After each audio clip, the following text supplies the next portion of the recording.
Hi friends, ಎಲ್ಲರಿಗೂ ನಮಸ್ಕಾರ. ಹೊಸ ವಿಡಿಯೋಗೆ ನಿಮಗೆ ಸ್ವಾಗತ. ಕನ್ನಡ ಎಕ್ಸಾಮ್ಗಳಲ್ಲಿ ನಮಗೆ ಒಂದು ಕ್ವೆಶನ್ ತುಂಬ ಈಸಿ ಅಂತ ಅನಿಸುತ್ತೆ, ಆದರೆ ಆ ಕ್ವೆಶನ್ನಿಂದನೇ ನಾವು ತುಂಬ ಜಾಸ್ತಿ ಮಾರ್ಕ್ಸನ್ನು ಕಳ್ಕೊಳ್ತಾ ಇದ್ದೀವಿ. ಆ ಕ್ವೆಶನ್ ಬೇರೆ ಯಾವುದೂ ಅಲ್ಲ, ಪತ್ರಲೇಖನ ಅಂದರೆ ಲೆಟರ್ ರೈಟಿಂಗ್. ಆದರೆ ಇವತ್ತಿಂದ ನೀವು ಭಯ ಪಡೋ ಅವಶ್ಯಕತೆ ಇಲ್ಲ, ಯಾಕಂದರೆ ನಾನು ಇವತ್ತಿನ ಈ ವಿಡಿಯೋದಲ್ಲಿ ಪತ್ರಲೇಖನ ಅಂದರೆ ಅದು ವ್ಯಾವಹಾರಿಕ ಪತ್ರ ಆಗಿರ್ಬೋದು ಅಥವಾ ವೈಯಕ್ತಿಕ ಪತ್ರ ಆಗಿರ್ಬೋದು, ಇವುಗಳ ಫಾರ್ಮೆಟ್ ಹೇಗಿರುತ್ತೆ, ಇದನ್ನು ಸರಿಯಾಗಿ ಬರೆಯೋದು ಹೇಗೆ ಮತ್ತು ಕ್ವಶನನ್ನು ಸರಿಯಾಗಿ ಅರ್ಥ ಮಾಡ್ಕೊಳ್ಳೋದು ಹೇಗೆ, ಇವೆಲ್ಲ ಮಾಹಿತಿಯನ್ನು ಇವತ್ತಿನ ಈ ವಿಡಿಯೋದಲ್ಲಿ ನಾನು ಡಿಸ್ಕಸ್ ಮಾಡ್ತಾ ಹೋಗ್ತೀನಿ. ಹಾಗಾಗಿ ವಿಡಿಯೋ ತುಂಬಾ ಇನ್ಫಾರ್ಮೇಟಿವ್ ಆಗಿರುತ್ತೆ. ವಿಡಿಯೋನ ಪೂರ್ತಿಯಾಗಿ ನೋಡ್ತಾ ಹೋಗಿ. ವಿಡಿಯೋನ ಶುರು ಮಾಡೋದಕ್ಕಿಂತ ಮುಂಚೆ ನಿಮ್ಮ ಹತ್ರ ಒಂದು ಸ್ಮಾಲ್ ರಿಕ್ವೆಸ್ಟ್, ಇನ್ನೂ ಯಾರೆಲ್ಲ ಸಬ್ಸ್ಕ್ರೈಬ್ ಆಗಿಲ್ಲ ನಮ್ಮ ಚಾನಲ್ಗೆ ದಯವಿಟ್ಟು ಸಬ್ಸ್ಕ್ರೈಬ್ ಮಾಡ್ಕೊಳ್ಳಿ. ಮತ್ತೆ ನಮಗೆ ನೀವು ಸಪೋರ್ಟ್ ಮಾಡಬೇಕು ಅಂತಿದ್ರೆ ಜಾಯಿನ್ ಬಟನನ್ನು ಪ್ರೆಸ್ ಮಾಡೋದ್ರ ಮುಖಾಂತರ ನಮಗೆ ಸಪೋರ್ಟ್ ಮಾಡಿ. ಬನ್ನಿ ಹಾಗಾದರೆ ಈಗ ವಿಡಿಯೋನ ಶುರು ಮಾಡೋಣ. ಒಂದು ಪತ್ರ ಅಂದ ತಕ್ಷಣ ನಮ್ಮ ಕಣ್ಣ ಮುಂದೆ ಮೊದಲು ಬರೋದು ಅಡ್ರೆಸ್ ಅಂದರೆ ವಿಳಾಸ.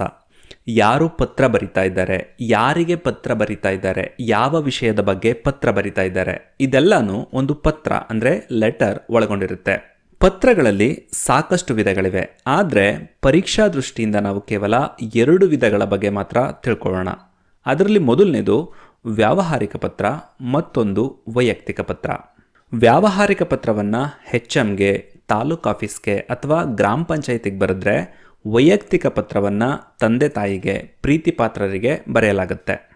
ಮೊದಲನೇದಾಗಿ ಈಗ ನಾವು ವ್ಯಾವಹಾರಿಕ ಪತ್ರದ ಬಗ್ಗೆ ಕಂಪ್ಲೀಟಾಗಿ ತಿಳ್ಕೊಳ್ಳೋಣ. ವ್ಯಾವಹಾರಿಕ ಪತ್ರವನ್ನು ಸರ್ಕಾರಿ ಕಚೇರಿಗಳಿಗೆ, ಮುಖ್ಯೋಪಾಧ್ಯಾಯರಿಗೆ, ಪತ್ರಿಕಾ ಸಂಪಾದಕರಿಗೆ ಅಥವಾ ಸಾಮಾನ್ಯವಾಗಿ ನಮಗೆ ಪರಿಚಯ ಇಲ್ಲದೆ ಇರೋ ವ್ಯಕ್ತಿಗಳಿಗೆ ಬರೆಯಲಾಗುತ್ತೆ. ಇದು ಒಂಥರ ಅಫಿಷಿಯಲ್ ಲೆಟರ್ ಆಗಿರುತ್ತೆ. ಈ ವ್ಯಾವಹಾರಿಕ ಪತ್ರದ ಫಾರ್ಮೆಟ್ ಯಾವ ರೀತಿ ಇರುತ್ತೆ ಅನ್ನೋದನ್ನು ನೋಡೋದಾದರೆ, ಇವರಿಗೆ ಅಂದರೆ ಯಾರಿಗೆ ಪತ್ರವನ್ನು ಬರಿತಾ ಇದ್ದೀರಾ ಅವರ ಡೀಟೇಲ್ಸನ್ನು ಮೊದಲಿಗೆ ಬರಿಬೇಕಾಗುತ್ತೆ. ಅದಾದಮೇಲೆ ಇಂದ ಅಂದರೆ ಯಾರು ಪತ್ರವನ್ನು ಬರಿತಾ ಇದ್ದಾರೋ ಅವರ ಡೀಟೇಲ್ಸನ್ನು ಬರಿಬೇಕಾಗಿರುತ್ತೆ. ಸಪೋಸ್ ನೀವೇ ಪತ್ರ ಬರಿತಾ ಇದ್ದರೆ ಅಲ್ಲಿ ನಿಮ್ಮ ಡೀಟೇಲ್ಸನ್ನು ಹಾಕಬೇಕಾಗುತ್ತೆ. ಇದಾದಮೇಲೆ ಒಕ್ಕಣೆ ಅಂತ ಇರುತ್ತೆ. ಒಕ್ಕಣೆ ಅಂದರೆ ಇಂಗ್ಲೀಷಲ್ಲಿ ಸಲ್ಯೂಟೇಷನ್ ಅಂತ ಹೇಳ್ಬೋದು. ಅಂದರೆ ಇಂಗ್ಲೀಷಲ್ಲಿ ಡಿಯರ್ ಸರ್, ಡಿಯರ್ ಮೇಡಮ್ ಅಂತ ಹೇಳ್ತೀವಲ್ಲ, ಹಾಗೆ ಕನ್ನಡದಲ್ಲಿ ಒಕ್ಕಣೆ ಅಂತ ಇರುತ್ತೆ. ಇಲ್ಲಿ ನೀವು ಮಾನ್ಯರೆ ಅಥವಾ ಸ್ವಾಮಿ ಅಂತ ಬರಿಬೇಕಾಗಿರುತ್ತೆ. ಸಾಮಾನ್ಯವಾಗಿ ಎಲ್ಲರೂ ಕೂಡ ಮಾನ್ಯರೆ ಅಂತ ಜಾಸ್ತಿ ಬರೀತಾರೆ. ಒಕ್ಕಣೆಯನ್ನು ಬರೆದ ನಂತರ ವಿಷಯವನ್ನು ಕರೆಕ್ಟಾಗಿ ಸೆಂಟರ್ಗೆ ಬರಿಬೇಕಾಗುತ್ತೆ. ವಿಷಯವನ್ನು ಬರೆದ ನಂತರ ಪತ್ರದ ಒಡಲನ್ನು ಅಂದರೆ ಬಾಡಿ ಆಫ್ ದಿ ಲೆಟರನ್ನು ಬರಿಬೇಕಾಗಿರುತ್ತೆ. ಇಲ್ಲಿ ನೀವು ವಿಷಯವನ್ನು ಬರೆದಿರ್ತಿರಲ್ಲ, ಆ ವಿಷಯವನ್ನು ಡೀಟೇಲ್ ಆಗಿ ಬರಿಬೇಕಾಗಿರುತ್ತೆ. ಪತ್ರದ ಒಡಲನ್ನು ಬರೆದಾದ್ಮೇಲೆ ವಂದನೆಗಳೊಂದಿಗೆ ಅಥವಾ ಧನ್ಯವಾದಗಳೊಂದಿಗೆ ಅಂತ ಬರಿಬೇಕಾಗುತ್ತೆ. ಇದಾದ್ಮೇಲೆ ಎಡಗಡೆಯಲ್ಲಿ ಸ್ಥಳ ದಿನಾಂಕ, ಬಲಗಡೆಯಲ್ಲಿ ಇಂತಿ ತಮ್ಮ ನಂಬುಗೆಯ, ಇಂತಿ ತಮ್ಮ ವಿಶ್ವಾಸಿ ಅಂತ ಬರಿಬೇಕಾಗುತ್ತೆ. ಅಥವಾ ನೀವು ವಿದ್ಯಾರ್ಥಿ ಆಗಿರೋದ್ರಿಂದ ನೀವು ನಿಮ್ಮ ಶಾಲೆಗೆ ಅಥವಾ ಕಾಲೇಜಿಗೆ ಸಂಬಂಧಪಟ್ಟವರಿಗೆ ಪತ್ರ ಬರಿತಾ ಇದ್ರೆ ಇಂತಿ ನಿಮ್ಮ ವಿಧೇಯ ವಿದ್ಯಾರ್ಥಿ ಅಥವಾ ವಿಧೇಯ ವಿದ್ಯಾರ್ಥಿನಿ ಅಂತ ಕೂಡ ಬರಿಬೋದು. ವ್ಯಾವಹಾರಿಕ ಪತ್ರ ಈ ರೀತಿಯ ಫಾರ್ಮೆಟ್ ಅನ್ನ ಫಾಲೋ ಮಾಡುತ್ತೆ. ಇನ್ನೊಂದ್ಸಲ ಹೇಳ್ತೀನಿ ನೋಡಿ. ಮೊದಲನೇದು ಯಾರಿಗೆ ಪತ್ರ ಬರಿಬೇಕು, ಯಾರು ಪತ್ರ ಬರಿತಾ ಇದ್ದಾರೆ, ನಂತರ ಒಕ್ಕಣೆ, ಒಕ್ಕಣೆ ಆದಮೇಲೆ ವಿಷಯ, ವಿಷಯ ಆದಮೇಲೆ ಪತ್ರದ ಒಡಲು, ಪತ್ರದ ಒಡಲು ಆದಮೇಲೆ ವಂದನೆಗಳೊಂದಿಗೆ ಅಥವಾ ಧನ್ಯವಾದಗಳೊಂದಿಗೆ ಅಂತ ಬರೆದು ಎಡಗಡೆಗೆ ಸ್ಥಳ ದಿನಾಂಕ, ಬಲಗಡೆಗೆ ಇಂತಿ ತಮ್ಮ ವಿಶ್ವಾಸಿ ಅಂತ ಬರೆದು ಅದರ ಕೆಳಗೆ ನಿಮ್ಮ ಸೈನನ್ನು ಮಾಡಿದ್ರೆ ವ್ಯಾವಹಾರಿಕ ಪತ್ರದ ಕೆಲಸ ಮುಗಿಯುತ್ತೆ. ಈಗ ಪ್ರಾಕ್ಟಿಕಲ್ ಆಗಿ ಒಂದು ಉದಾಹರಣೆಯನ್ನು ನೋಡೋಣ. ಆಗ ನಿಮಗೆ ಈ ವ್ಯಾವಹಾರಿಕ ಪತ್ರ ನೀಟಾಗಿ ಅರ್ಥ ಆಗುತ್ತೆ. ನಿಮ್ಮನ್ನು ಮೈಸೂರು ಜಿಲ್ಲೆಯ ಹುಣಸೂರು ತಾಲೂಕಿನ ಮಾರುತಿ ಪ್ರೌಢಶಾಲೆಯ 10ನೇ ತರಗತಿ ವಿದ್ಯಾರ್ಥಿ ರೋಹಿತ್ ಎಂದು ಭಾವಿಸಿಕೊಂಡು ಸಸ್ಯಶ್ಯಾಮಲ ಕಾರ್ಯಕ್ರಮಕ್ಕೆ ಗಿಡಗಳನ್ನು ಒದಗಿಸುವಂತೆ ವಲಯ ಅರಣ್ಯಾಧಿಕಾರಿಗಳಿಗೆ ಒಂದು ಪತ್ರ ಬರೆಯಿರಿ. ನೀವು ಯಾವುದೇ ಪತ್ರವನ್ನು ಬರೆಯೋದಕ್ಕಿಂತ ಮುಂಚೆ, ಅಂದರೆ ಅದು ವ್ಯಾವಹಾರಿಕ ಪತ್ರನಾದರೂ ಆಗಿರಲಿ ಅಥವಾ ವೈಯಕ್ತಿಕ ಪತ್ರನಾದರೂ ಆಗಿರಲಿ ಅಥವಾ ಯಾವುದೇ ಪತ್ರನಾದರೂ ಆಗಿರಲಿ, ಪತ್ರವನ್ನು ಬರೆಯೋದಕ್ಕಿಂತ ಮುಂಚೆ ಮುಖ್ಯವಾಗಿ 3 ವಿಷಯಗಳನ್ನು ನೆನಪಲ್ಲಿ ಇಟ್ಕೋಬೇಕು. ಮೊದಲನೇದು ಕೊಟ್ಟಿರೋ ಪ್ರಶ್ನೆಯಲ್ಲಿ ಯಾರಿಗೆ ಪತ್ರ ಬರಿಬೇಕು ಅಂತ ಇದೆ.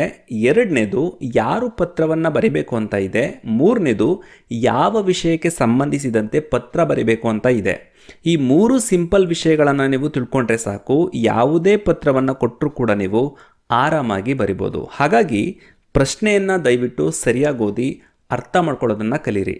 ಪ್ರಶ್ನೆಯಲ್ಲಿ ಏನು ಕೊಟ್ಟಿಲ್ಲ ಅಂದರೂ ವಿಷಯ ಅಂತೂ ಕೊಟ್ಟಿರ್ತಾರೆ. ಒಂದು ವೇಳೆ ಯಾರಿಗೆ ಬರಿಬೇಕು, ಯಾರು ಪತ್ರವನ್ನು ಬರೆಯೋದು ಅನ್ನೋದನ್ನು ಕೊಟ್ಟಿಲ್ಲ ಅಂದರೆ ನೀವೇ ಓನಾಗಿ ನಿಮಗೆ ಬೇಕಾದ ಹೆಸರು ಮತ್ತು ಅಡ್ರೆಸ್ಸನ್ನು ಹಾಕಿ ಬರಿಬೋದಾಗಿರುತ್ತೆ.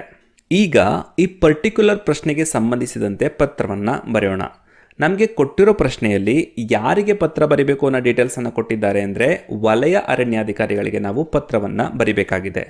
ಯಾರು ಪತ್ರ ಬರಿತಾ ಇರೋರು ಅನ್ನೋದನ್ನು ನೋಡೋದಾದರೆ ಮೈಸೂರು ಜಿಲ್ಲೆ ಹುಣಸೂರು ತಾಲೂಕಿನ ಮಾರುತಿ ಪ್ರೌಢಶಾಲೆಯಲ್ಲಿ 10ನೇ ತರಗತಿಯಲ್ಲಿ ಓದ್ತಾ ಇರೋ ರೋಹಿತ್ ಅಂತ ಭಾವಿಸ್ಕೊಂಡು, ಅಂದರೆ ನಿಮ್ಮ ಹೆಸರು ಏನೋ ಇರ್ಬೋದು, ನಿಮ್ಮ ಕ್ಲಾಸ್ ಏನೋ ಇರ್ಬೋದು, ನಿಮ್ಮ ಸ್ಕೂಲ್ ಅಥವಾ ಕಾಲೇಜ್ ಏನೋ ಇರ್ಬೋದು, ಆದರೆ ಈಗ ನಿಮ್ಮನ್ನು ನೀವು ಮಾರುತಿ ಪ್ರೌಢಶಾಲೆಯ 10ನೇ ತರಗತಿ ವಿದ್ಯಾರ್ಥಿ ರೋಹಿತ್ ಅಂತ ಅಸ್ಯೂಮ್ ಮಾಡಿಕೊಂಡು ಅವನ ಅಡ್ರೆಸ್ಸಲ್ಲಿ ಪತ್ರವನ್ನು ಬರೀಬೇಕಾಗುತ್ತೆ. ಸಸ್ಯ ಶ್ಯಾಮಲ ಕಾರ್ಯಕ್ರಮಕ್ಕೆ ಗಿಡಗಳನ್ನು ಒದಗಿಸುವಂತೆ ಅಂತ ವಿಷಯವನ್ನು ಕೂಡ ಕ್ಲಿಯರ್ ಆಗಿ ಕೊಟ್ಟಿದ್ದಾರೆ. ಅಂದರೆ ಈ ವಿಷಯವನ್ನು ಇಟ್ಕೊಂಡು ರೋಹಿತ್ ಹೆಸರಲ್ಲಿ ವಲಯ ಅರಣ್ಯಾಧಿಕಾರಿಗಳಿಗೆ ನೀವು ಪತ್ರವನ್ನು ಬರೀಬೇಕಾಗುತ್ತೆ. ಈಗಾಗಲೇ ನಾನು ವ್ಯಾವಹಾರಿಕ ಪತ್ರದ ಫಾರ್ಮೆಟ್ ಹೇಗಿರುತ್ತೆ ಅಂತ ಹೇಳಿದ್ದೀನಿ, ಅದರಂತೆ ಈಗ ಪತ್ರವನ್ನು ಬರಿತಾ ಹೋಗೋಣ. ಮೊದಲನೇದಾಗಿ ಯಾರಿಗೆ ಪತ್ರವನ್ನು ಬರಿಬೇಕು ಅನ್ನೋದನ್ನು ಮೆನ್ಷನ್ ಮಾಡಬೇಕಾಗುತ್ತೆ. ಅದನ್ನು ಬರೆಯೋದಕ್ಕಿಂತ ಮುಂಚೆ ಗೆ, ರವರಿಗೆ ಅಥವಾ ಇವರಿಗೆ ಅಂತ ಒಂದು ವರ್ಡಲ್ಲಿ ಬರಿಬೇಕಾಗುತ್ತೆ. ನಾನಿಲ್ಲಿ ಇವರಿಗೆ ಅಂತ ಬರೆದಿದ್ದೀನಿ. ನಮಗೆ ಕೊಟ್ಟಿರೋ ಪ್ರಶ್ನೆಯಲ್ಲಿ ವಲಯ ಅರಣ್ಯಾಧಿಕಾರಿಗಳಿಗೆ ಪತ್ರವನ್ನು ಬರಿಬೇಕು ಅಂತ ಇದೆ. ಅವರು ಪ್ರಶ್ನೆಯಲ್ಲಿ ಅಡ್ರೆಸ್ಸನ್ನು ಕೊಟ್ಟಿಲ್ಲ, ಹಾಗಾಗಿ ನಾನೇ ಹುಣಸೂರು ಮೈಸೂರು ಜಿಲ್ಲೆ ಅಂತ ಬರೆದಿದ್ದೀನಿ. ಹೀಗೆ ಯಾರಿಗೆ ನೀವು ಪತ್ರವನ್ನು ಬರಿತಾ ಇದ್ದೀರಾ ಅವರ ಡೀಟೇಲ್ಸನ್ನು ಕೇವಲ 3 ಲೈನ್ಗಳಲ್ಲಿ ಬರೆದ್ರೆ ಸಾಕಾಗುತ್ತೆ. ಜಾಸ್ತಿ ಅಂದರೆ 4 ಲೈನಲ್ಲಿ ಬರಿಬೋದು. ಯಾರಿಗೆ ಪತ್ರವನ್ನು ಬರಿತಾ ಇದ್ದೀವಿ ಅನ್ನೋದು ಆದಮೇಲೆ ನೆಕ್ಸ್ಟ್ ಯಾರು ಪತ್ರವನ್ನು ಬರಿತಾ ಇದ್ದಾರೆ ಅಥವಾ ಯಾರಿಂದ ಪತ್ರ ಬರೆಯಲ್ಪಡ್ತಾ ಇದೆ ಅನ್ನೋದನ್ನು ಬರಿಬೇಕಾಗತ್ತೆ. ಇದಕ್ಕೆ ಮೊದಲಿಗೆ ಇಂದ ಅಂತ ಬರಿಬೇಕಾಗತ್ತೆ. ನಂತರ ಯಾರು ಪತ್ರವನ್ನು ಬರಿತಾರೋ ಅವರ ಡೀಟೇಲ್ಸನ್ನು ಬರಿಬೇಕಾಗತ್ತೆ. ನಮಗೆ ಪ್ರಶ್ನೆಯಲ್ಲಿ ಯಾರಂತ ಭಾವಿಸ್ಕೊಂಡು ಪತ್ರ ಬರೀರಿ ಅಂತ ಇದೆ? ರೋಹಿತ್ 10ನೇ ತರಗತಿ ಮಾರುತಿ ಪ್ರೌಢಶಾಲೆ ಹುಣಸೂರು ತಾಲೂಕು ಮೈಸೂರು ಜಿಲ್ಲೆ ಅಂತ ಇದೆ. ಅದನ್ನು ನಾನು ಇಂದ ಸೆಕ್ಷನಲ್ಲಿ ಬರೆದಿದ್ದೀನಿ. ಯಾಕೆ ಈ ಡೀಟೇಲ್ಸನ್ನು ಬರದೆ ಅಂದರೆ ರೋಹಿತ್ ಅಂತ ಭಾವಿಸ್ಕೊಂಡು ಪತ್ರ ಬರೀರಿ ಅಂತ ಇದೆ, ಹಾಗಾಗಿ ನಾನು ಈ ಡೀಟೇಲ್ಸನ್ನು ಬರೆದಿದ್ದೀನಿ. ಅಕಸ್ಮಾತ್ ಯಾರ ಹೆಸರನ್ನು ಕೊಟ್ಟಿಲ್ಲ ಅಂತಂದರೆ ನಿಮ್ಮ ಹೆಸರನ್ನಾದರೂ ಬೇಕಾದರೂ ಬಳಸ್ಬೋದು, ಅಥವಾ ಎಕ್ಸಾಂಪಲ್ಗೆ ಬೇರೆಯವರ ಹೆಸರನ್ನು ಕೂಡ ನೀವು ಬಳಸ್ಬೋದು. ಇದಾದಮೇಲೆ ಒಕ್ಕಣೆಯನ್ನು ಬರೀಬೇಕಾಗುತ್ತೆ. ಒಕ್ಕಣೆ ಅಂದರೆ ಸಲ್ಯೂಟೇಷನ್, ಅವರಿಗೆ ಒಂದು ಗೌರವ ಕೊಡೋದು. ಇಲ್ಲಿ ನೀವು ಮಾನ್ಯರೇ ಅಥವಾ ಸ್ವಾಮಿ ಅಂತ ಬರಿಬೋದಾಗಿರುತ್ತೆ. ಸಾಮಾನ್ಯವಾಗಿ ಎಲ್ಲರೂ ಮಾನ್ಯರೇ ಅಂತ ಬಳಸೋದ್ರಿಂದ ನಾನು ಇಲ್ಲಿ ಮಾನ್ಯರೇ ಅಂತ ಬರೆದಿದ್ದೀನಿ. ಇದಾದಮೇಲೆ ವಿಷಯವನ್ನು ಸರಿಯಾಗಿ ಸೆಂಟರ್ಗೆ ಅಡ್ಜಸ್ಟ್ ಆಗೋ ಥರ ಬರಿಬೇಕಾಗುತ್ತೆ. ವಿಷಯವನ್ನು ಆದಷ್ಟು ಒಂದು ಲೈನಲ್ಲಿ ಬರೆದ್ರೆ ತುಂಬ ಚೆನ್ನಾಗಿರುತ್ತೆ. ಹಾಗಾಗಿ ನಾನು ಸಸ್ಯ ಶ್ಯಾಮಲ ಕಾರ್ಯಕ್ರಮಕ್ಕೆ ಗಿಡಗಳನ್ನು ಒದಗಿಸುವಂತೆ ಮನವಿ ಅಂತ ಕ್ವಶನಲ್ಲಿ ಹೇಗಿರುತ್ತೋ ಹಾಗೆ ಡೈರೆಕ್ಟಾಗಿ ವಿಷಯವನ್ನು ಒಂದು ಲೈನಲ್ಲಿ ಬರೆದಿದ್ದೀನಿ. ವಿಷಯವನ್ನು ಬರೆದಾದ್ಮೇಲೆ ಮೇನ್ ಸಬ್ಜೆಕ್ಟನ್ನು ಡೀಟೇಲ್ ಆಗಿ ಬರಿಬೇಕಾಗುತ್ತೆ. ಇದನ್ನು ಪತ್ರದ ಒಡಲು ಅಂತ ಕರೀತಾರೆ. ಪತ್ರದ ಒಡಲು ಅಥವಾ ಬಾಡಿ ಆಫ್ ದಿ ಲೆಟರ್ ಅಂತ ಏನು ಕರೀತಾರೋ ಇದನ್ನು ಈ ಮೇಲ್ಕಂಡ ವಿಷಯಕ್ಕೆ ಸಂಬಂಧಿಸಿದಂತೆ ಅಂತ ಶುರು ಮಾಡಿ ಯಾರು ಪತ್ರವನ್ನು ಬರೀತಾರೋ ಅವರ ಪರಿಚಯವನ್ನು ಮಾಡಿಕೊಡ್ಬೇಕಾಗುತ್ತೆ. ಈ ಪತ್ರದಲ್ಲಿ ರೋಹಿತ್ ಅಂತ ಭಾವಿಸ್ಕೊಂಡು ಪತ್ರ ಬರಿತಾ ಇರೋದ್ರಿಂದ ನಾನು ಅವನನ್ನು ಪರಿಚಯ ಮಾಡ್ತಾ ಇದ್ದೀನಿ. ಮೇಲ್ಕಂಡ ವಿಷಯಕ್ಕೆ ಸಂಬಂಧಿಸಿದಂತೆ ರೋಹಿತ್ ಎಂಬ ನಾನು ಮಾರುತಿ ಪ್ರೌಢಶಾಲೆ ಹುಣಸೂರು ತಾಲೂಕು ಮೈಸೂರು ಜಿಲ್ಲೆ ಇಲ್ಲಿ 10ನೇ ತರಗತಿಯಲ್ಲಿ ಓದುತ್ತಿದ್ದೇನೆ. ನಾನು ಈಗ ಆತನ ಬಗ್ಗೆ ಪರಿಚಯ ಮಾಡಾಯಿತು. ಒಂದು ವೇಳೆ ನೀವು ಪತ್ರ ಬರಿತಾ ಇದ್ರೆ ನಿಮ್ಮ ಪರಿಚಯವನ್ನು ಇದೇ ರೀತಿ ಮಾಡ್ಕೊಳ್ಳಿ. ಇದಾದಮೇಲೆ ಮೇನ್ ವಿಷಯಕ್ಕೆ ಬರೋಣ. ನಮ್ಮ ಶಾಲೆಯಲ್ಲಿ ಜೂನ್ 5ರಂದು ಸಸ್ಯ ಶ್ಯಾಮಲ ಕಾರ್ಯಕ್ರಮವನ್ನು ಆಯೋಜಿಸಿದ್ದೇವೆ. ಆದ್ದರಿಂದ ನಮ್ಮ ಶಾಲೆಗೆ ಸುಮಾರು 200 ಗಿಡಗಳನ್ನು ಒದಗಿಸಿಕೊಡಬೇಕೆಂದು ಶಾಲೆಯ ಪರವಾಗಿ ತಮ್ಮಲ್ಲಿ ಕೇಳಿಕೊಳ್ಳುತ್ತಿದ್ದೇನೆ. ಮೇನ್ ವಿಷಯ ಬರೀಬೇಕಾದ್ರೆ ಗಿಡಗಳು ಯಾಕೆ ಬೇಕು, ಎಷ್ಟು ಬೇಕು, ಯಾವಾಗ ಬೇಕು ಅನ್ನೋದನ್ನು ಬರೀಬೇಕಾಗುತ್ತೆ. ನಾನಿಲ್ಲಿ ರ್ಯಾಂಡಮ್ ಆಗಿ ಹಾಕಿದ್ದೀನಿ, ನೀವು ಕೂಡ ರ್ಯಾಂಡಮ್ ಆಗಿ ಹಾಕ್ಬೋದು. ಹೀಗೆ ಪತ್ರದ ಒಡಲನ್ನು ತಮ್ಮಲ್ಲಿ ಕೇಳಿಕೊಳ್ಳುತ್ತೇನೆ, ಪ್ರಾರ್ಥಿಸುತ್ತೇನೆ, ವಿನಂತಿಸುತ್ತೇನೆ ಅಥವಾ ಬೇಡಿಕೊಳ್ಳುತ್ತೇನೆ ಅಂತ ಬರೆದು ಎಂಡ್ ಮಾಡಬೇಕಾಗುತ್ತೆ. ನಾನಿಲ್ಲಿ ತಮ್ಮಲ್ಲಿ ಕೇಳಿಕೊಳ್ಳುತ್ತೇನೆ ಅಂತ ಬರೆದಿದ್ದೀನಿ. ಇಷ್ಟೆಲ್ಲ ಆದಮೇಲೆ ವಂದನೆಗಳೊಂದಿಗೆ ಅಥವಾ ಧನ್ಯವಾದಗಳೊಂದಿಗೆ ಅಂತ ಹಾಕಿ ಎಡಗಡೆಗೆ ಯಾವ ಸ್ಥಳದಿಂದ ಪತ್ರ ಬರಿತಾ ಇದ್ದೀರಾ ಅಂತ ಹಾಕಬೇಕಾಗುತ್ತೆ. ನಾನಿಲ್ಲಿ ಕ್ವಶನ್ ಪ್ರಕಾರ ರೋಹಿತ್ ಹುಣಸೂರವನು ಆಗಿರೋದ್ರಿಂದ ಸ್ಥಳದ ಜಾಗದಲ್ಲಿ ಹುಣಸೂರು ಅಂತ ಹಾಕಿದ್ದೀನಿ. ಅದರ ಜೊತೆಗೆ ಕೆಳಗಡೆ ದಿನಾಂಕವನ್ನು ಹಾಕಿದ್ದೀನಿ. ಬಲಗಡೆಗೆ ತಮ್ಮ ವಿಶ್ವಾಸಿ ಅಂತ ಬರೆದಿದ್ದೀನಿ. ಇಲ್ಲಿ ನೀವು ತಮ್ಮ ನಂಬುಗೆ ಅಂತ ಕೂಡ ಬರಿಬೋದು. ನಿಮ್ಮ ಕ್ಲಾಸ್ ಟೀಚರ್ಗೆ ಅಥವಾ HMಗೆ ಬರಿತಾ ಇದ್ರೆ ತಮ್ಮ ವಿಧೇಯ ವಿದ್ಯಾರ್ಥಿ ಅಥವಾ ವಿಧೇಯ ವಿದ್ಯಾರ್ಥಿನಿ ಅಂತ ಹಾಕಬೇಕಾಗಿರುತ್ತೆ. ಅದರ ಕೆಳಗೆ ಯಾರು ಪತ್ರವನ್ನು ಬರಿತಾರೋ ಅವರ ಸಹಿಯನ್ನು ಹಾಕಿದರೆ ಸಾಕು. ಇಲ್ಲಿಗೆ ವ್ಯಾವಹಾರಿಕ ಪತ್ರದ ಕತೆ ಮುಗಿಯುತ್ತೆ. ವ್ಯಾವಹಾರಿಕ ಪತ್ರವನ್ನು ಬರೆಯೋದಕ್ಕಿಂತ ಮುಂಚೆ ಯಾರಿಗೆ ಪತ್ರ ಬರಿಬೇಕು, ಪತ್ರವನ್ನು ಬರೆಯೋರು ಯಾರು, ವಿಷಯ ಏನಿರುತ್ತೆ, ಪತ್ರದ ಒಡಲನ್ನು ಬರೆಯೋದು ಹೇಗೆ, ಇಷ್ಟು ವಿಷಯಗಳನ್ನು ನೀವು ಸರಿಯಾಗಿ ಅರ್ಥ ಮಾಡ್ಕೊಂಡ್ರೆ ಸಾಕು. ನೀವು ಯಾವುದೇ ಪತ್ರ ಕೊಟ್ಟರು ಆರಾಮಾಗಿ ಬರಿಬೋದು. ನೆಕ್ಸ್ಟ್ ಇನ್ನೊಂದು ವೈಯಕ್ತಿಕ ಪತ್ರವನ್ನು ಬರೆಯೋಣ. ಇನ್ನೂ ಸಿಂಪಲ್ ಆಗಿ ಎಕ್ಸ್ಪ್ಲೇನ್ ಮಾಡ್ತೇನೆ. ಪ್ರಶ್ನೆ ಹೀಗಿದೆ: ನಿಮ್ಮ ಅಕ್ಕನ ಮದುವೆಗೆ ಹೋಗಲು 2 ದಿನಗಳ ರಜೆಯನ್ನು ಕೋರಿ ನಿಮ್ಮ ಶಾಲೆಯ ಮುಖ್ಯೋಪಾಧ್ಯಾಯರಿಗೆ ಒಂದು ಪತ್ರ ಬರೆಯಿರಿ. ಇಲ್ಲಿ ಯಾರಿಗೆ ಪತ್ರ ಬರಿಬೇಕು? ಶಾಲೆಯ ಮುಖ್ಯೋಪಾಧ್ಯಾಯರಿಗೆ ಬರಿಬೇಕಾಗುತ್ತೆ. ಯಾರು ಪತ್ರವನ್ನು ಬರೆಯೋರು? ಇಲ್ಲಿ ಯಾರದ್ದು ಹೆಸರು ಕೊಟ್ಟಿಲ್ಲದೆ ಇರೋದ್ರಿಂದ ನಿಮ್ಮ ಹೆಸರನ್ನಾದರೂ ಹಾಕಿ ಅಥವಾ ಬೇರೆ ಯಾರ ಹೆಸರನ್ನಾದರೂ ಬೇಕಾದರೂ ನೀವು ಹಾಕ್ಬೋದಾಗಿರುತ್ತೆ. ಕ್ವಶನ್ನಲ್ಲೇ ಅಕ್ಕನ ಮದುವೆ ಇರೋದ್ರಿಂದ 2 ದಿನ ರಜೆ ಕೋರಿ ಪತ್ರ ಬರೀರಿ ಅಂತ ವಿಷಯವನ್ನು ಕೂಡ ಕ್ಲಿಯರ್ ಆಗಿ ಕೊಟ್ಟಿದ್ದಾರೆ. ಸೊ ಯಾರಿಗೆ ಪತ್ರ ಬರೆಯೋದು, ಯಾರು ಪತ್ರ ಬರೆಯೋದು, ಯಾವ ವಿಷಯದ ಮೇಲೆ ಪತ್ರ ಬರೆಯೋದು ಅಂತ ಎಲ್ಲಾನು ನಮಗೆ ಈಗ ಕ್ಲಿಯರ್ ಆಗಿ ಗೊತ್ತಾಗಿದೆ. ಹಾಗಾಗಿ ನಾವೀಗ ಆರಾಮಾಗಿ ಪತ್ರವನ್ನ ಬರಿಬೋದು. ಮೊದಲಿಗೆ ಇವರಿಗೆ ಅಂತ ಬರೆದು ಅದರ ಕೆಳಗಡೆ ಮುಖ್ಯೋಪಾಧ್ಯಾಯರ ಡೀಟೇಲ್ಸ್ ಅನ್ನ ಹಾಕಿ.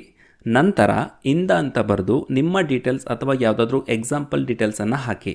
ನಂತರ ಮಾನ್ಯರೇ ಬರೆದು 2 ದಿನಗಳ ರಜೆ ಕೋರಿ ಮನವಿ ಅಂತ ವಿಷಯವನ್ನ ಬರೀರಿ. ಆಮೇಲೆ ಇಂಟ್ರೊಡ್ಯೂಸ್ ಮಾಡಿಕೊಂಡು ವಿಷಯನ ಡೀಟೇಲ್ ಆಗಿ ಪತ್ರದ ಒಡಲಲ್ಲಿ ಬರೀರಿ. ಆಮೇಲೆ ವಂದನೆಗಳೊಂದಿಗೆ ಅಂತ ಬರೆದು ಸ್ಥಳ ದಿನಾಂಕ ಹಾಕಿ ಬಲಗಡೆಗೆ ಇಂತಿ ನಿಮ್ಮ ವಿದ್ಯಾರ್ಥಿ, ಹುಡುಗಿರಾಗಿದ್ರೆ ವಿದ್ಯಾರ್ಥಿನಿ ಅಂತ ಹಾಕಿ ಸೈನನ್ನ ಮಾಡಿ. ಇಷ್ಟು ಮಾಡಿದ್ರೆ ಮುಗಿಯುತ್ತೆ. ಬೀದಿ ದೀಪ ಸರಿಪಡಿಸುವ ಕುರಿತು ಗ್ರಾಮ ಪಂಚಾಯತಿಗೆ ಪತ್ರ ಬರೆಯೋದು, ಗ್ರಂಥಾಲಯ ನಿರ್ಮಿಸುವಂತೆ ಸಚಿವರಿಗೆ ಪತ್ರ ಬರೆಯೋದು, ವರ್ಗಾವಣೆ ಪತ್ರ ಕೋರಿ ಮುಖ್ಯೋಪಾಧ್ಯಾಯರಿಗೆ ಪತ್ರ ಬರೆಯೋದು, ಕ್ರೀಡಾಕೂಟ ಉದ್ಘಾಟನೆಗೆ ಡಿಸಿಗೆ ಪತ್ರ ಬರೆಯೋದು, ಹೀಗೆ ನಿಮಗೆ ಎಕ್ಸಾಮ್ಗೆ ಯೂಸ್ ಆಗುವಂತಹ 5-6 ರೀತಿಯ ಪತ್ರಗಳನ್ನು ಡಿಸ್ಕ್ರಿಪ್ಷನ್ ಬಾಕ್ಸಲ್ಲಿ ಮತ್ತು ಟೆಲಿಗ್ರಾಮ್ ಚಾನಲಲ್ಲಿ ಕೊಟ್ಟಿರ್ತೀನಿ. ಅದನ್ನು ಡೌನ್ಲೋಡ್ ಮಾಡಿಕೊಂಡು ನೋಡ್ಕೊಳ್ಳಿ. ವ್ಯಾವಹಾರಿಕ ಪತ್ರದ ಬಗ್ಗೆ ತಿಳ್ಕೊಂಡಿದ್ದಾಯಿತು. ಈಗ ಪತ್ರಲೇಖನದ ಮತ್ತೊಂದು ವಿಧ, ವೈಯಕ್ತಿಕ ಪತ್ರದ ಬಗ್ಗೆ ತಿಳ್ಕೊಳ್ಳೋಣ. ವೈಯಕ್ತಿಕ ಪತ್ರವನ್ನು ಅಪ್ಪ, ಅಮ್ಮ, ಅಣ್ಣ, ತಮ್ಮ, ಅಕ್ಕ, ತಂಗಿ ಮತ್ತು ದೊಡ್ಡಮ್ಮ, ಚಿಕ್ಕಮ್ಮ ಹೀಗೆ ರಕ್ತ ಸಂಬಂಧಿಕರಿಗೆ ಬರೆಯೋದಕ್ಕೆ ಬಳಸ್ತಾರೆ. ಮತ್ತು ಆತ್ಮೀಯರಿಗೆ, ಸ್ನೇಹಿತರಿಗೆ ಬರೆಯೋದಕ್ಕೂ ಕೂಡ ವೈಯಕ್ತಿಕ ಪತ್ರಗಳನ್ನು ಮೊದಲು ಬಳಸಲಾಗ್ತಾ ಇತ್ತು. ಆದರೆ ಇವಾಗ ಇಂಟರ್ನೆಟ್ ಜಮಾನದಲ್ಲಿ ಕೈಯಲ್ಲಿ ಒಂದು ಸ್ಮಾರ್ಟ್ಫೋನ್ ಇರೋದ್ರಿಂದ ಕಣ್ಣು ಮುಚ್ಚಿ ಕಂಡುಬಿಡೋಷ್ಟರಲ್ಲಿ ವಿಡಿಯೋ ಕಾಲನ್ನೇ ಮಾಡಿಬಿಡ್ಬೋದು. ಹಾಗಾಗಿ ಟೆಕ್ನಾಲಜಿ ಮುಂದುವರೆದಿರೋದ್ರಿಂದ ಯಾರು ಕೂಡ ಈಗ ಜಾಸ್ತಿ ವೈಯಕ್ತಿಕ ಪತ್ರಗಳನ್ನು ಬಳಸ್ತಾ ಇಲ್ಲ. ಆದರೂ ಕೂಡ ನಾವು ಎಕ್ಸಾಮ್ ದೃಷ್ಟಿಯಿಂದ ವೈಯಕ್ತಿಕ ಪತ್ರವನ್ನು ಬರೆಯೋದು ಹೇಗೆ ಅನ್ನೋದನ್ನು ಈಗ ತಿಳ್ಕೊಳ್ಳೋಣ. ಬೇಸಿಕಲಿ ವೈಯಕ್ತಿಕ ಪತ್ರದ ಫಾರ್ಮೆಟ್ ಹೇಗಿರುತ್ತೆ ಅಂದರೆ ಕ್ಷೇಮ, ಶ್ರೀ, ದಿನಾಂಕ. ಮೊದಲನೇ ಲೈನಲ್ಲಿ ಎಡಗಡೆಗೆ ಕ್ಷೇಮ, ಮಧ್ಯದಲ್ಲಿ ಶ್ರೀ ಮತ್ತೆ ಬಲಗಡೆಗೆ ದಿನಾಂಕ ಇರುತ್ತೆ. ದಿನಾಂಕದ ಕೆಳಗಡೆಗೆ ಇಂದ ಇರುತ್ತೆ. ಇಲ್ಲಿ ನೀವು ಯಾರು ಪತ್ರವನ್ನ ಬರೀತಾರೋ ಅಥವಾ ಪ್ರಶ್ನೆಯಲ್ಲಿ ಯಾರನ್ನ ಉದಾಹರಣೆಯಾಗಿ ಕೊಟ್ಟಿರ್ತಾರೋ ಅವರ ಡೀಟೇಲ್ಸ್ ಅನ್ನ ಬರೀಬೇಕಾಗಿರುತ್ತೆ. ಇದಾದ್ಮೇಲೆ ಒಂದು ಲೈನ್ ಅನ್ನ ಬಿಟ್ಟು ಎಡಭಾಗಕ್ಕೆ ಸಂಬೋಧನೆಯನ್ನ ಬರೀಬೇಕಾಗಿರುತ್ತೆ. ಸಂಬೋಧನೆ ಅಂದ್ರೆ ಯಾರನ್ನ ನೀವು ಹೇಗೆ ಗೌರವ ಕೊಟ್ಟು ಕರಿಬೇಕು ಅನ್ನೋದು. ಉದಾಹರಣೆಗೆ ತಂದೆಗೆ ಪತ್ರ ಬರಿತಾ ಇದ್ರೆ ತೀರ್ಥರೂಪ ತಂದೆಯವರಿಗೆ ಅಂತ ಬರೀಬೇಕಾಗಿರುತ್ತೆ. ತಾಯಿಯವ್ರಿಗಾದ್ರೆ ಮಾತೃಶ್ರೀ ತಾಯಿಯವರಿಗೆ ಅಂತ ಬರೀಬೇಕಾಗಿರುತ್ತೆ. ದೊಡ್ಡಪ್ಪ ಚಿಕ್ಕಪ್ಪ ಅವ್ರಿಗಾದ್ರೆ ತೀರ್ಥರೂಪ ತಂದೆಯ ಸಮಾನರಾದ ಅಂತ ಬರೀಬೇಕಾಗಿರುತ್ತೆ. ದೊಡ್ಡಮ್ಮ ಚಿಕ್ಕಮ್ಮ ಆದ್ರೆ ಮಾತೃಶ್ರೀ ಸಮಾನರಾದ ಅಂತ ನಿಮ್ಮ ಫ್ರೆಂಡ್ಸ್ಗೆ ಪತ್ರವನ್ನ ಬರಿತಾ ಇದ್ರೆ ಪ್ರೀತಿಯ ಗೆಳೆಯನಿಗೆ, ಗೆಳತಿಗೆ ಅಂತ ಬರೀಬೇಕಾಗಿರುತ್ತೆ. ಇದನ್ನ ಸಂಬೋಧನೆ ಅಂತ ಕರೀತಾರೆ. ಸಂಬೋಧನೆಯನ್ನ ಬರೆದಾದ್ಮೇಲೆ ಪತ್ರದ ಒಡಲನ್ನ ಬರೀಬೇಕಾಗಿರುತ್ತೆ. ಪತ್ರದ ಒಡಲನ್ನ ಬರೆಯೋದಕ್ಕಿಂತ ಮುಂಚೆ ಮುಖ್ಯವಾಗಿ 3 ವಿಷಯಗಳನ್ನ ನೆನಪಲ್ಲಿಟ್ಕೋಬೇಕು. ಒಂದು, ಪತ್ರದ ಒಡಲನ್ನ ಬರೆಯೋದಕ್ಕೆ ಶುರು ಮಾಡಬೇಕಾದ್ರೆ ಪತ್ರವನ್ನ ಯಾರಿಗೆ ಬರಿತಾ ಇರ್ತೀರೋ ಅವರ ಕುಶಲೋಪರಿಯನ್ನ ವಿಚಾರಿಸೋದು. 2ನೇದು ಮುಖ್ಯ ವಿಷಯದ ಬಗ್ಗೆ ತಿಳಿಸೋದು. 3ನೇದು ಉಳಿದವರ ಬಗ್ಗೆ ಕೊನೆಯಲ್ಲಿ ವಿಚಾರಿಸೋದು. ಈ 3 ಪಾಯಿಂಟ್ಗಳನ್ನ ಬರೆದ್ರೆ ಪತ್ರದ ಒಡಲು ಕವರ್ ಆಗುತ್ತೆ. ಪತ್ರದ ಒಡಲನ್ನ ಬರೆದಾದ್ಮೇಲೆ ನೆಕ್ಸ್ಟ್ ಲೈನ್ ಅಲ್ಲಿ ವಂದನೆಗಳೊಂದಿಗೆ ಅಂತ ಬರಿಬೇಕಾಗಿರುತ್ತೆ. ಇದಾದ್ಮೇಲೆ ಬಲಗಡೆಗೆ ಸಹಿಯನ್ನ ಮಾಡಬೇಕಾಗಿರುತ್ತೆ. ಸಹಿಯನ್ನ ಮಾಡಬೇಕಾದ್ರೆ ನೀವು ಯಾರಿಗೆ ಪತ್ರವನ್ನ ಬರಿತಾ ಇದ್ದೀರಾ ಅವರಿಗೆ ನೀವು ಏನಾಗಬೇಕು ಅನ್ನೋದನ್ನ ಬರಿಬೇಕಾಗಿರುತ್ತೆ. ಉದಾಹರಣೆಗೆ ನಿಮ್ಮ ತಂದೆಗೆ ನೀವು ಪತ್ರವನ್ನ ಬರಿತಾ ಇದ್ರೆ ಇಂತಿ ನಿಮ್ಮ ಪ್ರೀತಿಯ ಮಗ ಅಥವಾ ಮಗಳು ಅಂತ ಬರೆದು ಕೆಳಗಡೆ ಸೈನ್ ಅನ್ನ ಮಾಡಬೇಕಾಗಿರುತ್ತೆ. ಇಷ್ಟೆಲ್ಲ ಆದ್ಮೇಲೆ ಹೊರ ವಿಳಾಸ ಅಂದ್ರೆ ಯಾರಿಗೆ ನೀವು ಪತ್ರವನ್ನ ಬರಿತಾ ಇದ್ದೀರಾ ಅವರ ಡೀಟೇಲ್ಸ್ ಅನ್ನ ಹಾಕ್ಬೇಕಾಗುತ್ತೆ. ಹೊರ ವಿಳಾಸವನ್ನ ಯಾಕೆ ಹಾಕ್ತಿವಿ ಅಂದ್ರೆ ಇದನ್ನ ಪೋಸ್ಟ್ ಮಾಡಬೇಕಾಗಿರೋದ್ರಿಂದ ಹಾಕ್ಬೇಕಾಗುತ್ತೆ. ಇಷ್ಟು ವೈಯಕ್ತಿಕ ಪತ್ರ ಅಥವಾ ಖಾಸಗಿ ಪತ್ರದ ಫಾರ್ಮೆಟ್ ಆಗಿರುತ್ತೆ. ಈ ಫಾರ್ಮೆಟ್ ಅನ್ನ ನೀವು ನೀಟಾಗಿ ಕಲ್ತ್ಕೊಂಡ್ರೆ ಸಾಕು, ಯಾವುದೇ ರೀತಿಯ ವೈಯಕ್ತಿಕ ಪತ್ರವನ್ನ ಕೂಡ ನೀವು ಆರಾಮಾಗಿ ಬರಿಬಹುದು. ಈಗ ವೈಯಕ್ತಿಕ ಪತ್ರದ ಒಂದು ಎಕ್ಸಾಂಪಲ್ ಅನ್ನ ನೋಡೋಣ. ಪ್ರಶ್ನೆ ಈ ರೀತಿ ಇದೆ: ನಿಮ್ಮ ಶಾಲೆಯಲ್ಲಿ ಹಮ್ಮಿಕೊಂಡಿರುವ ಪ್ರವಾಸಕ್ಕೆ ಹೋಗಲು ಹಣವನ್ನು ಕೇಳಿ ನಿಮ್ಮ ತಂದೆಯವರಿಗೆ ಒಂದು ಪತ್ರವನ್ನು ಬರೆಯಿರಿ. ನಾನು ಮೊದಲೇ ಹೇಳಿರುವ ಹಾಗೆ ಯಾವುದೇ ಪತ್ರಲೇಖನದ ಪ್ರಶ್ನೆ ಇದ್ದಾಗ ಯಾವುದೇ ಲೆಟರ್ ರೈಟಿಂಗ್ ಕ್ವಶನ್ ಇರಲಿ ಅದರಲ್ಲಿ 3 ವಿಷಯಗಳನ್ನ ನೋಡಿ. 1, ಯಾರಿಗೆ ಪತ್ರ ಬರೀಬೇಕು. 2, ಯಾರು ಪತ್ರವನ್ನು ಬರಿತಾ ಇದ್ದಾರೆ. 3, ಯಾವ ವಿಷಯದ ಬಗ್ಗೆ ಪತ್ರ ಬರಿತಾ ಇದ್ದಾರೆ. ನಮಗೆ ಕೊಟ್ಟಿರೋ ಪ್ರಶ್ನೆಯಲ್ಲಿ ಯಾರಿಗೆ ಪತ್ರ ಬರೀಬೇಕು ಅಂದರೆ ತಂದೆಗೆ ಪತ್ರ ಬರೀಬೇಕು. ಯಾರು ಬರಿತಾ ಇರೋರು ಅಂದರೆ ನೀವೇ ಆಗ್ತೀರಾ ಅಥವಾ ಎಕ್ಸಾಂಪಲ್ ಆಗಿ ಬೇರೆ ಹೆಸರನ್ನು ಕೂಡ ನೀವು ಯೂಸ್ ಮಾಡ್ಬೋದು. ಯಾವ ವಿಷಯದ ಬಗ್ಗೆ ಪತ್ರ ಬರೀಬೇಕು ಅಂದರೆ ಪ್ರವಾಸಕ್ಕೆ ಹೋಗೋದಕ್ಕೆ ಹಣ ಬೇಕಾಗಿರೋದ್ರಿಂದ ಆ ವಿಚಾರವಾಗಿ ನೀವು ಪತ್ರವನ್ನು ಬರೀಬೇಕಾಗಿದೆ. ಈಗ ಪತ್ರವನ್ನು ಬರೆಯೋದಕ್ಕೆ ಶುರು ಮಾಡೋಣ. ಮೊದಲಿಗೆ ಎಡಭಾಗಕ್ಕೆ ಕ್ಷೇಮ, ಮಧ್ಯದಲ್ಲಿ ಶ್ರೀ ಮತ್ತೆ ಬಲಭಾಗದಲ್ಲಿ ದಿನಾಂಕವನ್ನ ಹಾಕೋಣ. ದಿನಾಂಕದ ಕೆಳಗಡೆಗೆ ಇಂದ ಅಂತ ಬರೆದು ಅದರ ಕೆಳಗಡೆಗೆ ಯಾರು ಪತ್ರವನ್ನ ಬರೀತಾರೋ ಅವರ ಡೀಟೇಲ್ಸ್ ಅನ್ನ ಹಾಕೋಣ. ನಾನು ಎಕ್ಸಾಂಪಲ್ಗೆ ದಿಶಾ ಅಂತ ತಗೊಂಡಿದ್ದೀನಿ. ದಿಶಾ 9ನೇ ತರಗತಿ, ಸರ್ಕಾರಿ ಪ್ರೌಢಶಾಲೆ, ಟಿ ನರಸೀಪುರ. ಇಂದ ಡೀಟೇಲ್ಸ್ ಆದ್ಮೇಲೆ ಒಂದು ಲೈನ್ ಅನ್ನ ಬಿಟ್ಟು ಎಡಗಡೆಗೆ ಸಂಬೋಧನೆಯನ್ನ ಬರೆಯೋಣ. ತಂದೆಗೆ ಪತ್ರ ಬರಿತಾ ಇರೋದ್ರಿಂದ ತೀರ್ಥರೂಪ ತಂದೆಯವರಿಗೆ ಅಂತ ಹಾಕ್ಬೇಕಾಗುತ್ತೆ. ಅಕಸ್ಮಾತ್ ನೀವೇನಾದ್ರೂ ತಾಯಿಗೆ ಪತ್ರ ಬರಿತಾ ಇದ್ರೆ ಮಾತೃಶ್ರೀ ತಾಯಿಯವರಿಗೆ ಅಂತ ಹಾಕ್ಬೇಕಾಗಿತ್ತು. ಇದಾದ್ಮೇಲೆ ಪತ್ರದ ಒಡಲನ್ನ ಬರಿಬೇಕಾಗಿರುತ್ತೆ. ನಾನು ಮೊದಲೇ ಹೇಳಿದ್ದೀನಿ, ವೈಯಕ್ತಿಕ ಪತ್ರದ ಒಡಲನ್ನ ಬರಿಬೇಕಾದ್ರೆ 3 ವಿಷಯಗಳಾಗಿ ಡಿವೈಡ್ ಮಾಡಬೇಕು. ಒಂದು, ಯಾರಿಗೆ ಪತ್ರವನ್ನ ಬರಿತಾ ಇದ್ದೀರೋ ಅವರ ಕುಶಲೋಪರಿಯನ್ನ ವಿಚಾರಿಸಬೇಕು, ಅಂದ್ರೆ ಅವರನ್ನ ಚೆನ್ನಾಗಿದ್ದೀರಾ ಅಂತ ಕೇಳಬೇಕು. 2, ಮೇನ್ ವಿಷಯದ ಬಗ್ಗೆ ಬರಿಬೇಕು. ಕ್ವಶನ್ ಅಲ್ಲಿ ಯಾವ ವಿಷಯವನ್ನ ಕೊಟ್ಟಿರ್ತಾರೋ ಅದರ ಬಗ್ಗೆ ಬರಿಬೇಕು. 3, ಉಳಿದವರ ಕುಶಲೋಪರಿಯನ್ನ ವಿಚಾರಿಸಬೇಕು, ಅಂದ್ರೆ ಉಳಿದವರ ಬಗ್ಗೆ ಕೇಳಬೇಕು. ತಂದೆಗೆ ಪತ್ರ ಬರಿತಾ ಇರೋದ್ರಿಂದ ಮೊದಲಿಗೆ ತೀರ್ಥರೂಪ ತಂದೆಯವರಿಗೆ ನಿಮ್ಮ ಮಗಳಾದ ದಿಶಾ ಮಾಡುವ ನಮಸ್ಕಾರಗಳು. ನಾನು ಇಲ್ಲಿ ಕ್ಷೇಮವಾಗಿದ್ದೇನೆ, ನೀವು ಕೂಡ ಅಲ್ಲಿ ಕ್ಷೇಮವಾಗಿದ್ದೀರಾ ಎಂದು ಭಾವಿಸಿದ್ದೇನೆ. ಇಷ್ಟು ಬರೆದ್ರೆ ಯಾರಿಗೆ ಪತ್ರ ಬರಿತಾ ಇದ್ದೀರೋ ಅವರ ಕುಶಲೋಪರಿಯನ್ನ ವಿಚಾರಿಸಿದಾಗೆ ಆಗುತ್ತೆ. ನೆಕ್ಸ್ಟ್ ಈಗ ಮುಖ್ಯ ವಿಷಯಕ್ಕೆ ಬರೋಣ. ಮುಖ್ಯ ವಿಷಯವೇನೆಂದರೆ, ಮುಂದಿನ ದಿನಗಳಲ್ಲಿ ನಮ್ಮ ಶಾಲೆಯ ವತಿಯಿಂದ ಮೈಸೂರು, ತಲಕಾಡು, ಸೋಮನಾಥಪುರ ಮುಂತಾದ ಸ್ಥಳಗಳಿಗೆ ಪ್ರವಾಸವನ್ನು ಕೈಗೊಂಡಿದ್ದಾರೆ. ಇದು ಶೈಕ್ಷಣಿಕ ಪ್ರವಾಸವಾಗಿರೋದ್ರಿಂದ ನನಗೂ ಹೋಗಲು ಆಸೆಯಾಗಿದೆ. ಆದ್ದರಿಂದ ನನಗೆ 500 ರೂಪಾಯಿಗಳನ್ನು ಕಳಿಸಿಕೊಡಬೇಕೆಂದು ತಮ್ಮಲ್ಲಿ ವಿನಂತಿಸಿಕೊಳ್ಳುತ್ತೇನೆ. ಕ್ವಶನ್ ಅಲ್ಲಿ ನಿಮ್ಮ ಶಾಲೆಯಲ್ಲಿ ಶೈಕ್ಷಣಿಕ ಪ್ರವಾಸಕ್ಕೆ ಹೋಗಲು ಹಣವನ್ನು ಕೇಳಿ ನಿಮ್ಮ ತಂದೆಯವರಿಗೆ ಪತ್ರ ಬರೆಯಿರಿ ಅಂತ ಇದೆ. ಅದಕ್ಕೆ ತಕ್ಕ ಹಾಗೆ ಮೈನ್ ಟಾಪಿಕ್ ಅನ್ನ ಬರೆಯಲಾಗಿದೆ. ಯಾವಾಗ ಪ್ರವಾಸಕ್ಕೆ ಹೋಗೋದು, ಯಾವ ಸ್ಥಳಗಳಿಗೆ ಹೋಗ್ತಾ ಇರೋದು, ಮತ್ತೆ ಇದಕ್ಕೆ ಎಷ್ಟು ಹಣ ಬೇಕಾಗುತ್ತೆ, ಎಲ್ಲ ಡೀಟೇಲ್ಸ್ ಅನ್ನ ಇಲ್ಲಿ ಬರೆಯಲಾಗಿದೆ. ಪ್ರತಿಯೊಂದು ಕ್ವಶನ್ಗೂ ಕೂಡ ನೀವು ಇದೇ ರೀತಿ ಸರಿಯಾಗಿ ಅರ್ಥ ಮಾಡಿಕೊಂಡು ವಿವರವಾಗಿ ಬರಿಬೇಕಾಗಿರುತ್ತೆ. ಪತ್ರದ ಒಡಲಿನ ಕೊನೆಯಲ್ಲಿ ಮಾತೃಶ್ರೀ ತಾಯಿಯವರು ಮತ್ತೆ ಅಣ್ಣನನ್ನು ಕೇಳಿದ್ದೇನೆಂದು ತಿಳಿಸಿ ಅಂತ ಮನೆಯಲ್ಲಿ ಉಳಿದವರ ಬಗ್ಗೆ ವಿಚಾರಿಸಬೇಕಾಗುತ್ತೆ. ಅಥವಾ ಮನೆಯವರನ್ನ ಕೇಳಿದ್ದೇನೆಂದು ಹೇಳಿ ಉಳಿದ ವಿಷಯ ಊರಿಗೆ ಬಂದು ಮಾತನಾಡುತ್ತೇನೆ ಅಂತ ಕೂಡ ಬರಿಬಹುದಾಗಿರುತ್ತೆ. ಇದಾದ್ಮೇಲೆ ವಂದನೆಗಳೊಂದಿಗೆ ಅಥವಾ ನಮಸ್ಕಾರಗಳೊಂದಿಗೆ ಅಂತ ಬರೆದು ನೆಕ್ಸ್ಟ್ ಲೈನ್ ಅಲ್ಲಿ ಬಲಗಡೆಗೆ ಇಂತಿ ನಿಮ್ಮ ಪ್ರೀತಿಯ ಮಗಳು ಅಥವಾ ಹುಡುಗ ಆಗಿದ್ರೆ ಇಂತಿ ನಿಮ್ಮ ಪ್ರೀತಿಯ ಮಗ ಅಂತ ಹಾಕಿ ಸೈನ್ ಅನ್ನ ಮಾಡಿ. ನೆಕ್ಸ್ಟ್ ಎಡಗಡೆಗೆ ಪತ್ರ ಹೋಗಿ ತಲುಪಬೇಕಲ್ಲ, ಹಾಗಾಗಿ ಹೊರ ವಿಳಾಸ ಅಂತ ಬರೆದು ಇವರಿಗೆ ಅಂತ ಬರೆದು ತಂದೆ ಡೀಟೇಲ್ಸ್ ಅನ್ನ ಹಾಕಿ. ನಾನಿಲ್ಲಿ ನಿಂಗರಾಜು, ಡೋರ್ ನಂಬರ್ 18, ಗುಂಡ್ಲುಪೇಟೆ ಅಂತ ಹಾಕಿದ್ದೀನಿ. ವೈಯಕ್ತಿಕ ಪತ್ರ ಅಂದ್ರೆ ಇಷ್ಟೇನೆ, ತುಂಬಾ ಸಿಂಪಲ್ ಆಗಿರುತ್ತೆ. ಮೊದಲಿಗೆ ಕ್ವಶನ್ ಅನ್ನ ನೀಟಾಗಿ ಅರ್ಥ ಮಾಡ್ಕೊಳ್ಳಿ, ಆಮೇಲೆ ನಾನು ಹೇಳಿದ ಫಾರ್ಮೆಟ್ ಪ್ರಕಾರವಾಗಿ ಪತ್ರವನ್ನ ಬರಿತಾ ಹೋಗಿ. ಈಗ ಇನ್ನೊಂದು ವೈಯಕ್ತಿಕ ಪತ್ರವನ್ನ ಬಹಳ ಸಿಂಪಲ್ ಆಗಿ ಬರೆಯೋಣ. ಪ್ರಶ್ನೆ ಹೀಗಿದೆ: ನಿಮ್ಮನ್ನು ಗಣಂಗೂರಿನ ಮೊರಾರ್ಜಿ ದೇಸಾಯಿ ಶಾಲೆಯ ರಾಕೇಶ್ ಎಂದು ಭಾವಿಸಿಕೊಂಡು ಹಾಸನದಲ್ಲಿರುವ ನಿಮ್ಮ ತಾಯಿಗೆ ವಾರ್ಷಿಕ ಪರೀಕ್ಷೆ ಶುಲ್ಕವನ್ನು ಕಟ್ಟಲು 200 ರೂಪಾಯಿಗಳನ್ನು ಕೋರಿ ಒಂದು ಪತ್ರ ಬರೆಯಿರಿ. ಯಾರಿಗೆ ಪತ್ರ ಬರಿತಾ ಇರೋದು? ತಾಯಿಗೆ. ಯಾರು ಪತ್ರ ಬರಿತಾ ಇರೋದು? ಗಣಂಗೂರಿನ ಮೊರಾರ್ಜಿ ದೇಸಾಯಿ ಶಾಲೆಯ ರಾಕೇಶ್ ಎಂಬ ವಿದ್ಯಾರ್ಥಿ. ಯಾವ ವಿಷಯದ ಕುರಿತಾಗಿ ಪತ್ರವನ್ನ ಬರಿತಾ ಇರೋದು? 200 ರೂಪಾಯಿಗಳ ವಾರ್ಷಿಕ ಪರೀಕ್ಷೆಯ ಶುಲ್ಕವನ್ನ ಕಟ್ಟೋ ವಿಷಯದ ಕುರಿತಾಗಿ ಪತ್ರವನ್ನ ಬರಿಬೇಕಾಗಿದೆ. ಈಗ ಪತ್ರವನ್ನ ಬರೆಯೋದಕ್ಕೆ ಶುರು ಮಾಡೋಣ. ಮೊದಲಿಗೆ ಕ್ಷೇಮ, ಶ್ರೀ, ದಿನಾಂಕ ಹಾಕೋಣ. ನಂತರ ಯಾರ ಹೆಸರಲ್ಲಿ ಪತ್ರ ಬರಿಬೇಕೋ ಅವರ ಡೀಟೇಲ್ಸ್ ಅನ್ನ ಹಾಕೋಣ. ಇಂದ ಸೆಕ್ಷನ್ ಮುಗಿದ್ಮೇಲೆ ಸಂಬೋಧನೆಯನ್ನ ಬರೆಯೋಣ. ತಾಯಿಗೆ ಪತ್ರ ಬರಿತಾ ಇರೋದ್ರಿಂದ ನಾನಿಲ್ಲಿ ಮಾತೃಶ್ರೀ ತಾಯಿಯವರಿಗೆ ಅಂತ ಹಾಕಿದ್ದೀನಿ. ಈಗ ಪತ್ರದ ಒಡಲನ್ನ 3 ಪಾರ್ಟ್ ಆಗಿ ಡಿವೈಡ್ ಮಾಡೋಣ. 1, ಯಾರಿಗೆ ಪತ್ರ ಬರಿತಾ ಇದ್ದಾರ ಅವರ ಬಗ್ಗೆ ವಿಚಾರಿಸೋದು. 2, ಮೇನ್ ವಿಷಯದ ಬಗ್ಗೆ ಬರೆಯೋದು. 3, ಉಳಿದವರ ಬಗ್ಗೆ ಕೇಳೋದು. ಮಾತೃಶ್ರೀ ತಾಯಿಯವರಿಗೆ ನಿಮ್ಮ ಮಗನಾದ ರಾಕೇಶ್ ಮಾಡುವ ನಮಸ್ಕಾರಗಳು. ನಾನು ಇಲ್ಲಿ ಚೆನ್ನಾಗಿದ್ದೇನೆ, ನೀವು ಅಲ್ಲಿ ಚೆನ್ನಾಗಿದ್ದೀರಾ ಎಂದು ಭಾವಿಸಿದ್ದೇನೆ. ಪತ್ರದ ಮುಖ್ಯ ವಿಚಾರವೇನೆಂದರೆ, ಮಾರ್ಚ್ 10ನೇ ತಾರೀಕಿನ ಒಳಗಾಗಿ ವಾರ್ಷಿಕ ಪರೀಕ್ಷೆಯ ಶುಲ್ಕ 200 ರೂಪಾಯಿಗಳನ್ನು ಕಟ್ಟಬೇಕಾಗಿದೆ. ಹಾಗಾಗಿ ಆದಷ್ಟು ಬೇಗ ಹಣವನ್ನು ಕಳಿಸಿಕೊಡಬೇಕೆಂದು ತಮ್ಮಲ್ಲಿ ಕೇಳಿಕೊಳ್ಳುತ್ತೇನೆ. ಮೇನ್ ಟಾಪಿಕ್ ಮುಗಿತು. ಇದಾದ್ಮೇಲೆ ಉಳಿದವರ ಬಗ್ಗೆ ವಿಚಾರಿಸಿದ್ರೆ ಪತ್ರದ ಒಡಲು ಮುಗಿಯುತ್ತೆ. ನೆಕ್ಸ್ಟ್ ವಂದನೆಗಳೊಂದಿಗೆ ಅಂತ ಬರೆದು ಬಲಭಾಗದಲ್ಲಿ ಇಂತಿ ತಮ್ಮ ಪ್ರೀತಿಯ ಮಗ ಅಂತ ಬರೆದು ರಾಕೇಶ್ ಹೆಸರಲ್ಲಿ ಸೈನ್ ಮಾಡಿ. ಕೊನೆಯಲ್ಲಿ ಹೊರ ವಿಳಾಸ ಇವರಿಗೆ ಸಾವಿತ್ರಮ್ಮ, ಡೋರ್ ನಂಬರ್ 25, ಅರಸೀಕೆರೆ, ಹಾಸನ ಅಂತ ಬರೆದು ವೈಯಕ್ತಿಕ ಪತ್ರವನ್ನ ಎಂಡ್ ಮಾಡಿ. ವೈಯಕ್ತಿಕ ಪತ್ರ ಅಂದ್ರೆ ಇಷ್ಟೇ ನೋಡಿ, ತುಂಬಾ ಸಿಂಪಲ್ ಆಗಿರುತ್ತೆ. ಇದೇ ರೀತಿಯಾಗಿ ಶಾಲೆಯಲ್ಲಿ ನಡೆದ ವಾರ್ಷಿಕ ಸಮ್ಮೇಳನದ ಕುರಿತು ನಿಮ್ಮ ಗೆಳೆಯ ಗೆಳೆಯರಿಗೆ ಪತ್ರ ಬರೆಯೋದು, ನಿಮ್ಮ ತಂದೆಯವರಿಗೆ ವಿದ್ಯಾಭ್ಯಾಸದ ಕುರಿತು ಪತ್ರವನ್ನ ಬರೆಯೋದು, ಶಾಲೆಯ ವಾರ್ಷಿಕೋತ್ಸವಕ್ಕೆ ತಂದೆಯನ್ನು ಆಹ್ವಾನಿಸುವ ಪತ್ರ ಬರೆಯೋದು, ಹೀಗೆ ನಿಮಗೆ ಎಕ್ಸಾಮ್ಗೆ ಯೂಸ್ ಆಗುವಂತಹ 5-6 ರೀತಿಯ ವೈಯಕ್ತಿಕ ಪತ್ರಗಳನ್ನ ಡಿಸ್ಕ್ರಿಪ್ಷನ್ ಬಾಕ್ಸ್ ಅಲ್ಲಿ ಮತ್ತೆ ಟೆಲಿಗ್ರಾಮ್ ಚಾನಲ್ ಅಲ್ಲಿ ಕೊಟ್ಟಿರ್ತೀನಿ. ಅದನ್ನ ಡೌನ್ಲೋಡ್ ಮಾಡ್ಕೊಂಡು ನೋಡ್ಕೊಳ್ಳಿ. ಇವತ್ತಿನ ಈ ವಿಡಿಯೋದಲ್ಲಿ ಪತ್ರಲೇಖನದಲ್ಲಿ ಬರೋ ವೈಯಕ್ತಿಕ ಪತ್ರ ಮತ್ತು ವ್ಯಾವಹಾರಿಕ ಪತ್ರವನ್ನು ಸರಿಯಾದ ರೀತಿಯಲ್ಲಿ ಬರೆಯೋದು ಹೇಗೆ, ಅದರ ಫಾರ್ಮೆಟ್ ಹೇಗಿರುತ್ತೆ, ಕ್ವಶನನ್ನು ಸರಿಯಾಗಿ ಅರ್ಥ ಮಾಡ್ಕೊಳ್ಳೋದು ಹೇಗೆ, ಇವೆಲ್ಲ ಮಾಹಿತಿಯನ್ನು ನಿಮಗೆ ತಿಳಿಸ್ಕೊಟ್ಟಿದ್ದೀನಿ. ಐ ಹೋಪ್ ನಿಮಗೆ ಇಷ್ಟ ಆಗಿದೆ ಅಂತ ನಾನು ಅನ್ಕೋತೀನಿ. ವಿಡಿಯೋ ಇಷ್ಟ ಆದರೆ ದಯವಿಟ್ಟು ಲೈಕ್ ಮಾಡಿ ಮತ್ತು ನಮ್ಮ ಚಾನಲ್ಗೆ ಸಬ್ಸ್ಕ್ರೈಬ್ ಆಗಿ. ಹಾಗೆಯೇ ನಮಗೆ ಸಪೋರ್ಟ್ ಮಾಡಬೇಕು ಅಂತಿದ್ರೆ ದಯವಿಟ್ಟು ನಮ್ಮ ಚಾನಲ್ಗೆ ಜಾಯಿನ್ ಬಟನನ್ನು ಪ್ರೆಸ್ ಮಾಡೋದ್ರ ಮುಖಾಂತರ ಜಾಯ್ನ್ ಆಗಿ. ಡಿಸ್ಕ್ರಿಪ್ಷನ್ ಬಾಕ್ಸಲ್ಲಿ ಮತ್ತು ಟೆಲಿಗ್ರಾಮ್ ಚಾನಲಲ್ಲಿ ತುಂಬಾ ಇಂಪಾರ್ಟೆಂಟ್ ಆಗಿರೋ ಲೆಟರ್ಸ್ಗಳನ್ನು ಕೊಟ್ಟಿರ್ತೀನಿ. ದಯವಿಟ್ಟು ಒಂದ್ಸಲ ಡೌನ್ಲೋಡ್ ಮಾಡ್ಕೊಂಡು ಅದನ್ನು ನೋಡಿ. ನಮ್ಮ ಚಾನಲ್ ಈಗಾಗಲೇ ಕಂಪ್ಲೀಟ್ ಕನ್ನಡ ಗ್ರಾಮರ್ ಬಗ್ಗೆ ಒಂದು ವಿಡಿಯೋನ ಅಪ್ಲೋಡ್ ಮಾಡಿದ್ದೀವಿ. ಇಲ್ಲಿ ಕ್ಲಿಕ್ ಮಾಡೋದ್ರ ಮುಖಾಂತರ ಅದನ್ನು ನೀವು ನೋಡ್ಬೋದು. ಮುಂದಿನ ವಿಡಿಯೋದಲ್ಲಿ ಸಿಗೋಣ. ಅಲ್ಲಿವರೆಗೂ ಧನ್ಯವಾದಗಳು.